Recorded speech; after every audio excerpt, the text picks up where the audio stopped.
opinions, some having a little discussion about different topics and current events that may create just a little bit of friendly discourse.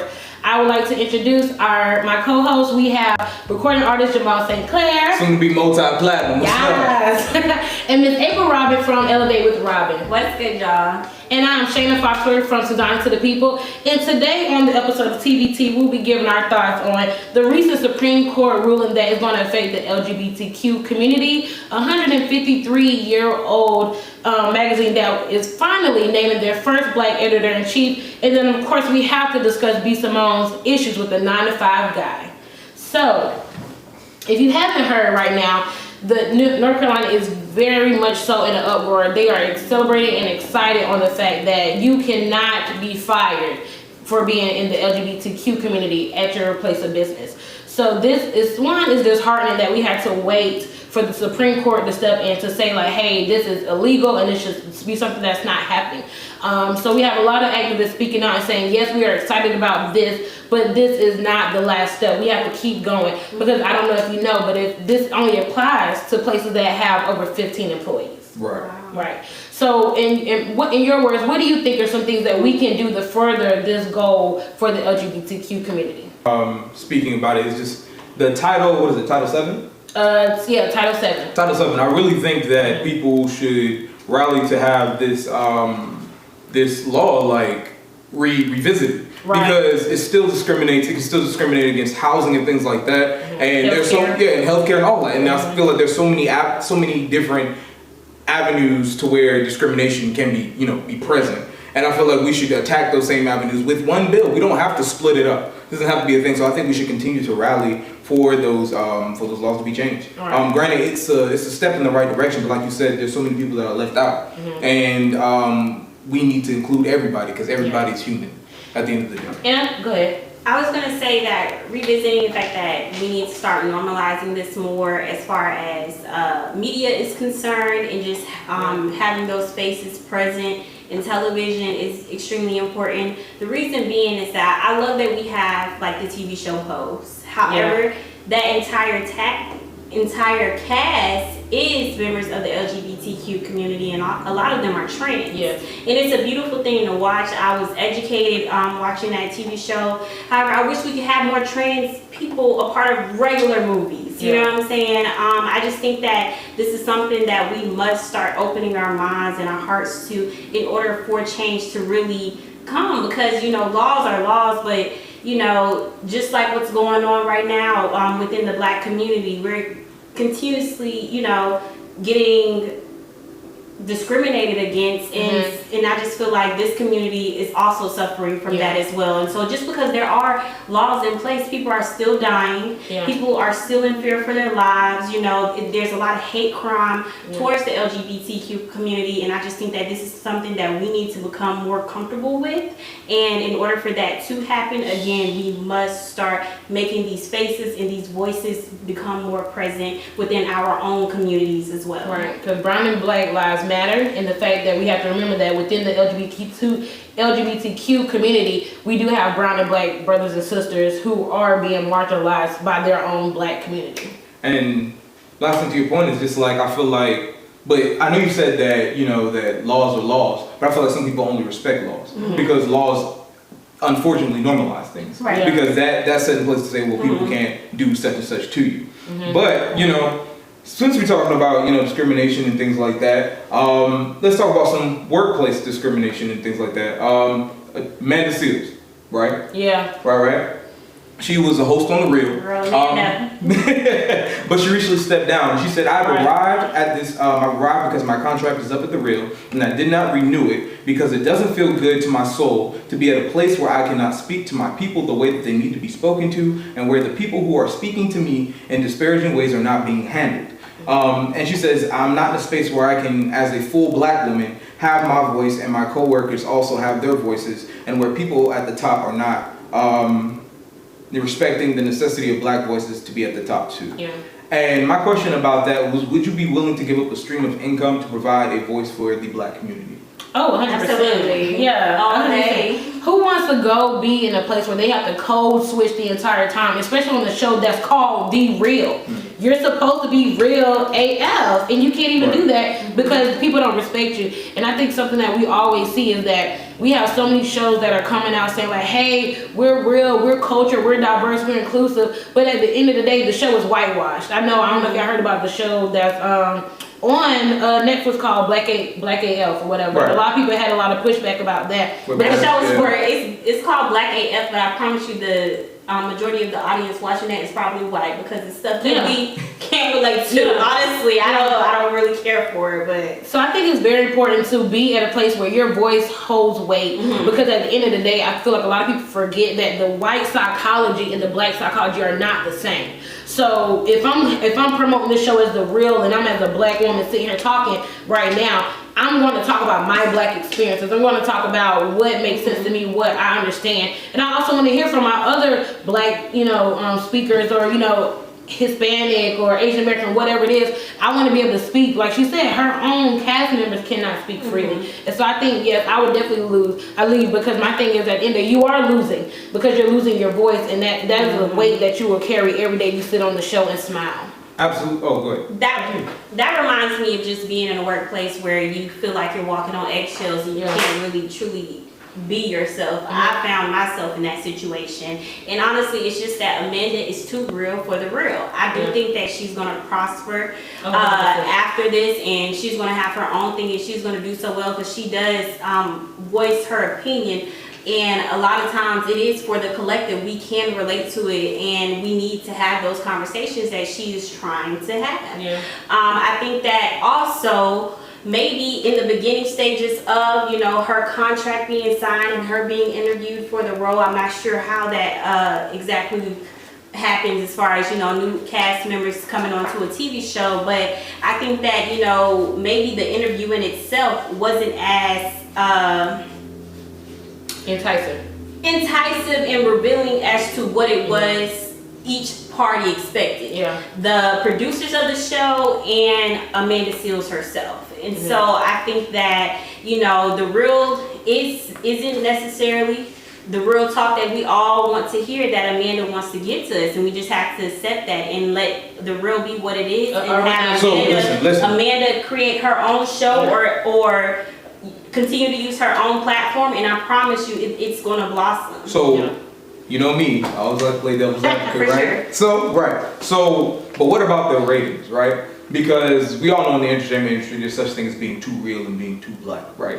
So in order to keep Amanda Seales on there, right, maybe we have to be like, hey, well, maybe we got to chill out because we still have to worry about our money and that stuff that's coming in our pockets. I don't think there's a such thing as being too real or too black. I think that a lot of times when it comes to us trying to, really embark on our own dreams and our own careers, that we feel like, what's professional? Do I need to turn this down a little bit? Should I turn this up a little bit more? I do think that it's important for you to have a healthy balance and respect media in itself. But I also feel like you maybe, like when you do that and ratings go down, I feel like you may be jeopardizing livelihoods of other people. I think that's when you have to go back into the green room. You have to discuss what is our objective here, what is our purpose, who is our target audience. Because my thing is, one, you can't have Amanda coming on the show if you're not trying to get real. You can't. Right. And I don't think it was discussed. I think the view. I think the real is basically a urbanized view. That is exactly what it is. So I think if you know that you are just an urbanized version of The View, you should not be bringing Amanda Seales, who's going to come on and be real AF, going to spit game, who's not going to take any excuses, who's not going to hold her tongue. And who's going to challenge you constantly on your That's her whole platform, to challenge the system, to challenge systemic racism and discrimination and sexism and all that stuff. So my thing is that that's your knowledge, then you need to make sure that your audience that you're really targeting is not somebody who wants that cookie cutter booty. And I also feel like even when discussing contracts and things like that, these are things you should bring up. Be like, hey yo, can I be my full self right now without without getting kind of backlash or anything like that? Because if it's not, but my thing then you don't. Have you ever had a job interview and they're like, okay, so do you have any questions for us? And you ask, like, I'm gonna be honest, like I was gonna ask my job, was it okay to wear my natural hair? And my line sister was like, hell no, don't ask that. But my thing is, I work at a university where I work with alumni who are older, who are very, we call them LOLs, little old ladies, who when a lot of them went there was no black students. You know what I'm saying? The demographics of today is not what it used to be. So I think a lot of times we have to remember that at times you don't think about certain questions, but certain questions you automatically think I should ask. Just like you said, hell no, why would I ask that? So I think it's some questions that Amanda probably assumed I should not have to ask that she should have asked. And it's sad, but I think also a lot of times the producers, directors, the people who had a vision for the show, they may have gotten more than they were ready to bite off.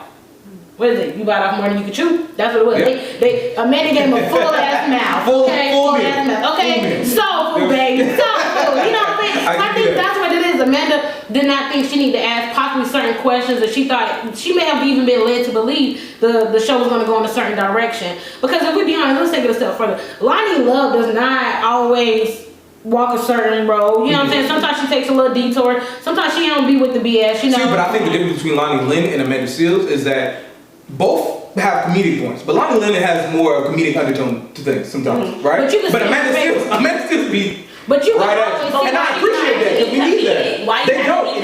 And I appreciate that. You're absolutely correct. It makes white people feel comfortable. It makes white people feel comfortable. Right. And I completely agree with that. And so I think you have to make them feel comfortable. And Amanda's not going to do it. You don't. So that's why she's leaving. Exactly. Point blank period. You know what I'm saying?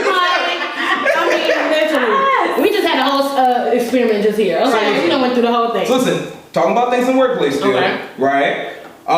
What is it called? Harper's Bazaar, right? Is naming its first black editor-in-chief, Samir Nasir, right? This magazine is 153 years old, right? Yeah. Right.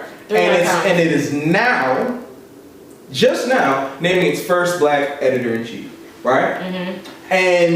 And this comes after several employees coming forward about allegations about racism and discrimination with the company and things like that. So, do you think that companies are only putting black people in these positions to quell black unrest, or are they generally doing this because they think that it's right, something out of merit? Genuinely doing it? No. 100%. It's always about making executive decisions in order to keep the money coming in. Okay, first of all, the magazine industry, as far as print is concerned, has been down. Right. Of course, we do have online magazines, and I'm pretty sure they do have an online magazine, and that's something that people tune into and check out. But at the end of the day, they're like, how can they capitalize on this climate? I think that there's a lot of corporations trying to capitalize on the current climate of things. Like, we are looking for allies, we are looking for black advocacy.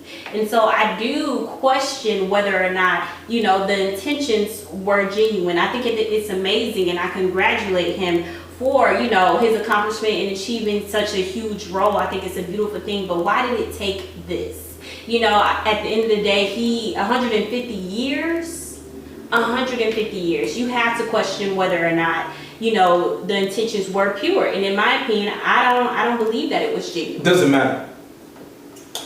Because I really don't think it does. Because it does in a sense, but the reason why I say it doesn't matter is because at the end of the day, she still is the first black person there, right? So she opened the door. So whether these people are doing it out of merit or not, it's still pushing our agenda forward. So I'm gonna disagree right here. So I think it does matter, because I think if Black Lives Matter had not come back to the forefront like it will, the question is, would she have gotten that position? Right. She probably deserves that position. She probably has worked long and hard. Should have gotten that position years ago. But however, because that we are now calling for our allies, like you said, we are not demanding that you show us that you're standing and kneeling with us. And if you're not, I'm not going to support you. How many of your apps have you opened up? Amazon Prime, Apple Music, all this stuff. You don't open up, and they're like, we stand for you. Oh, black movies, black shows. You know what I'm saying? We're calling for that solidarity. So I think that people, like you said, corporations see that and they deserve it. So I think it has been a wake-up call for them to say, like, we will not tolerate this any longer. If you do not promote us, if you do not show that we can do the job and we've been doing it, and stop trying to push us to the back of the bus, then we're going to leave. Right, we're going to start our own corporation. But if these decisions continue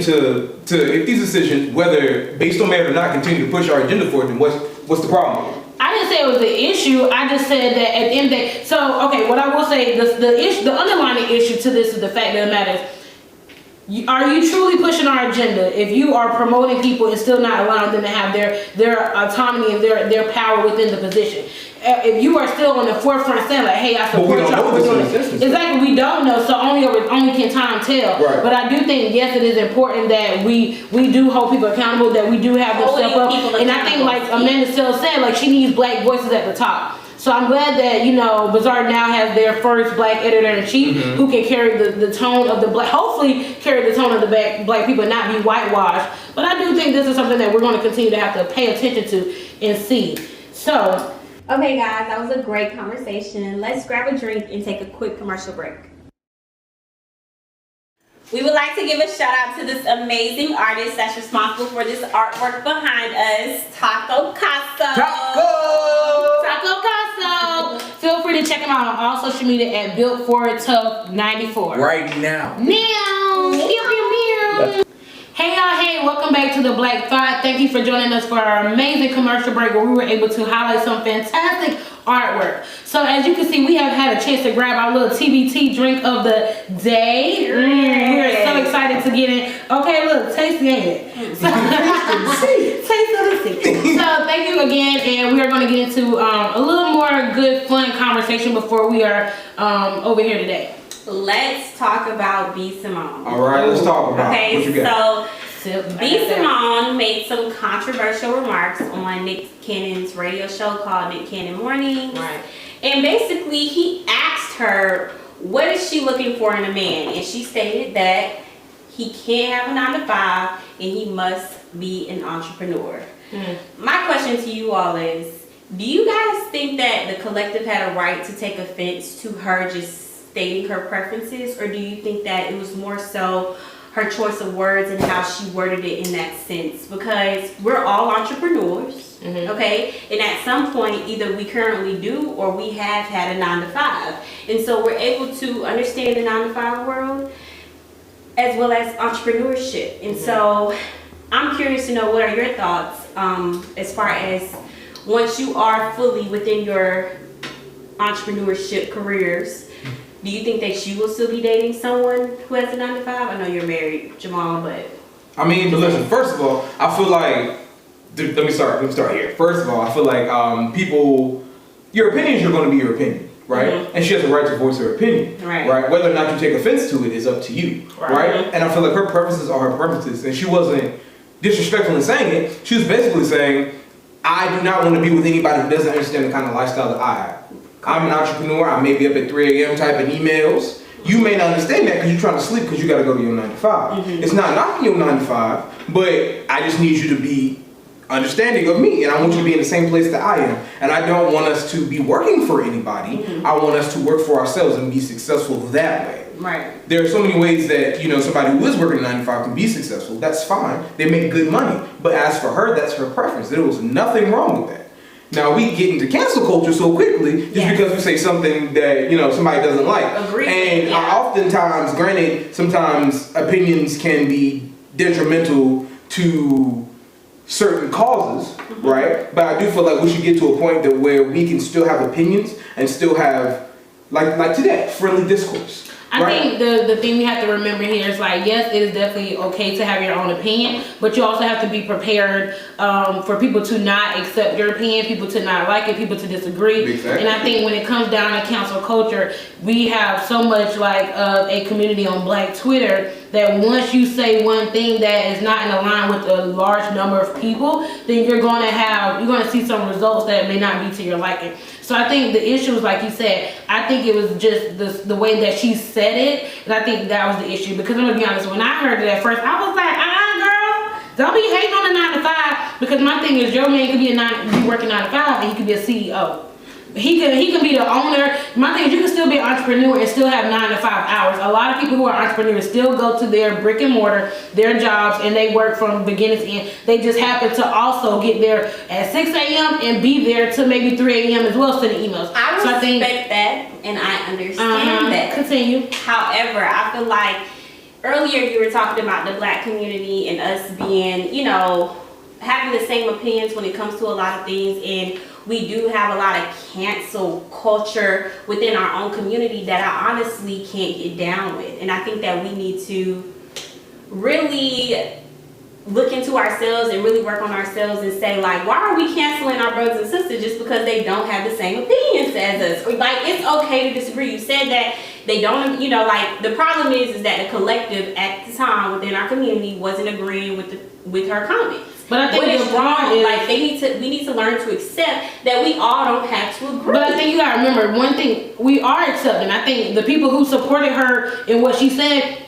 most people who agree, you don't say anything. If you think about it, you put in a survey, you leave a review on Yelp because most of the time you had a bad experience. So if you disagree with something, you're more likely to speak out against it than just if I agree. So anybody who agreed with B. Simone, they just were silent. They didn't feel the need to comment because I agree with B. Simone. Yeah, but my thing is, did you comment on it? Did you put it out there on social media that you agreed with? I did. I said we need to stop canceling each other. I think that I see myself dating an entrepreneur, and I'm an entrepreneur, and so I understand and I relate to that, and that's just her preference. Right. And it's okay for us but my thing is, like, I feel like on the same vein of cancel culture, like, I feel like we sometimes want to scream that black people aren't a monolith, and the second that we aren't a monolith, like, we go in an uproar, and that's crazy to me. That's absolutely crazy to me. And I feel like there are some things, granted, I do feel like some things we need to be uniform on, right? But at the end of the day, I have to realize that we're not, because we don't have the same experiences. So I mean, with what you're saying though, you have to remember everybody is not canceling B. Simone.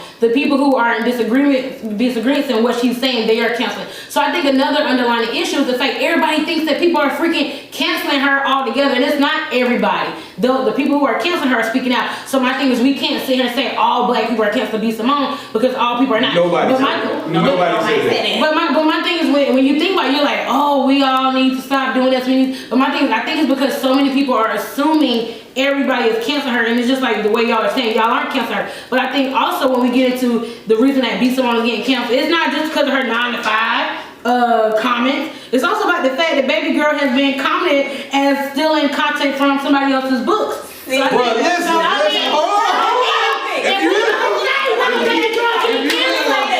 gonna really get into the true understanding the moment of why she's canceled. Because let me say this as well, I do not disagree with cancel culture. I think that sometimes people feel like they are Twitter thugs and they can say, oh, I'm canceling you, and they get into that. But my thing is, I'll be honest, one person I will say I'm canceling is Jessica. Got to go, because baby girl is not using her platform for any type of positive reinforcement for the black community. So I just can't support it. I can't do it. Cancel culture high mindset is crazy. Personally, will forever be crazy. Personally, like, I respect cancel culture, but during this time, especially the current climate of things, it's a lot of controversial things against us right now as a race. I don't take joy in going to social media to see that my brothers and sisters are canceling each other, or just having on live arguing about things that don't matter. Like, I just think that we really need to sit here and use our social media more wisely during this time. I get it. I do agree. That's some shady stuff in regards to her book. However, I just think that we need to continue to use our platform to address more important issues, and then correct your brother or sister in private. Behind the scenes. But my thing is, they were not, like, most people are not giving us responses. People are not speaking on the things they said. They're not addressing. They're not giving clarification after she was canceled. So that's my issue. People are not even speaking out against or clarifying what they said until they've been canceled. So yes, cancel culture can be negative, but it's also bringing out more understanding, more conversation. So yes, that was good. In that moment, B. Simone was just answering Nate's question about her preferences. Exactly. She didn't feel like she had to clarify. But once the cancel went out, she did. So that's why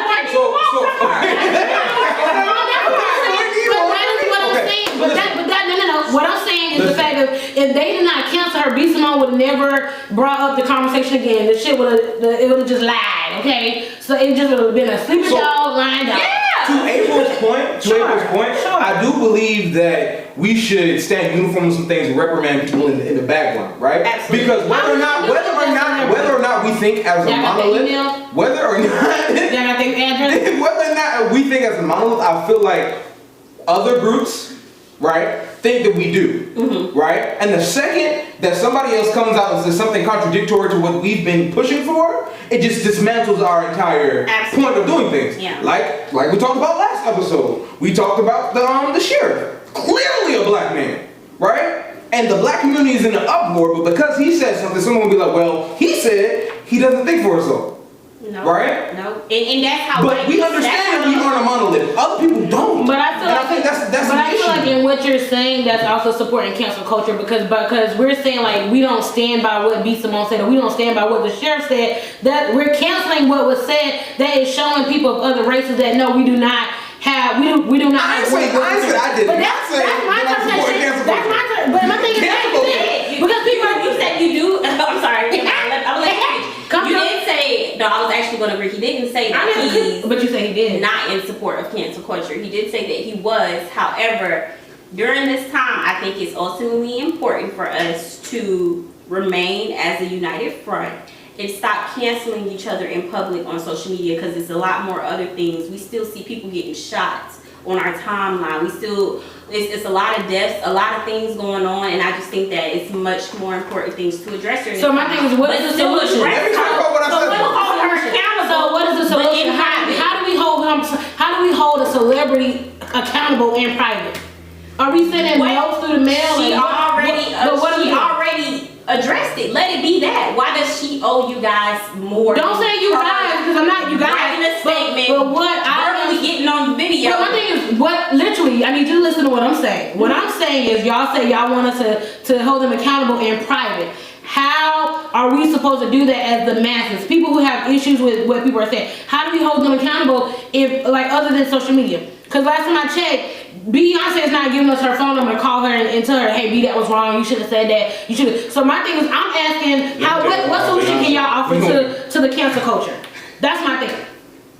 Let's bring it back to the original question. I am still curious to know, do you guys think that she was knocking men who works the 9 to 5 with her remarks when she was asked about whether or not she would, what was she looking for in a man? No, if you offended, you want to be Simone. That's just how I think about it, man. Like, point blank period. Because that's not everybody's idea of things. So I mean, you don't want to talk? You good? I mean, I just feel like it's no point. It's just no point. You know, let's cancel the question. So, seeming that we have had a lot of friendly discourse here today, we are going to wrap up. We want to say thank you so much for joining us for the Black Thought, and hopefully that you enjoyed a little friendly discourse with us this evening. And hope you join us next time. So thank you. Be great. What's good, y'all? It's your girl, Miss April Robin from Elevate with Robin. Hey y'all, hey, this is Shayna Foster with Susanna to the People. What's going on? It's Jamal Sinclair, a soon-to-be multi-plat recording artist. Be sure to follow us on Instagram at The Black Thought Podcast and make sure that you're subscribed to our YouTube channel, The Black Thought.